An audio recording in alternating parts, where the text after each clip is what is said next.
જિલ્લાના ખેડૂતો ડાંગર બચાવવા મજબૂર બન્યા. જહાંગીરપુરા જીણીંગ ખાતે ટ્રેક્ટરોની લાઈનો લાગી. હવામાન વિભાગ દ્વારા સુરત શહેર દક્ષિણ ગુજરાતમાં માવઠાની આગાહી કરતા ખેડૂતો મૂંઝવણમાં મુકાયા. માવઠાની આગાહીને પગલે દક્ષિણ ગુજરાતના ખેડૂતોમાં ચિંતાનું મોજું ફરી વળ્યું છે. ડાંગરનો પાક હાલ તૈયાર થઈ ગયો છે. પાક પલળી ન જાય તે માટે માલ લઈ અને જહાંગીરપુરા જીણીંગ મિલ ખાતે પહોંચ્યો હતો. ખેડૂતો પોતાનો ડાંગર સ્ટોરેજ કરાવવા પહોંચ્યા છે.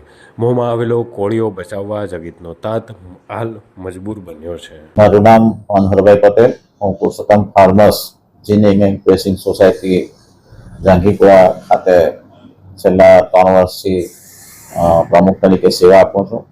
હાલમાં હવામાન ખાતા દ્વારા 3 દિવસની આગાહી કરવામાં આવી છે. એટલે અમારી સંસ્થા જહાંગીરપુરા ખાતે ડાંગરની ખૂબ જ વાહનોની કતાર છે. ખાસ કરીને હવામાન ખાતા દ્વારા આગાહી આપવામાં આવી છે ત્યારે ખેડૂત સભાસદોને મારી નમ્ર અપીલ છે કે આપની પાસે જો સગવડ હોય તો આપના વાહનોની અંદર વોટરપ્રૂફ તાટપત્રી ઢંકાવી આપના વાહનો પોતાના ઘરે રાખવા અપીલ છે. તેમજ જ્યાં મંદિરના કમ્પાઉન્ડમાં આપના વાહન મૂકવામાં આવ્યા હોય તો તે વાહનો પણ એની પર વોટરપ્રૂફ તાટપત્રી ઢાંકવા આપને અપીલ છે. ખાસ કરીને અમારી સંસ્થામાં લગભગ 3 લાખ જેટલી ગુણીની સંગ્રહ કરવાની ક્ષમતા છે.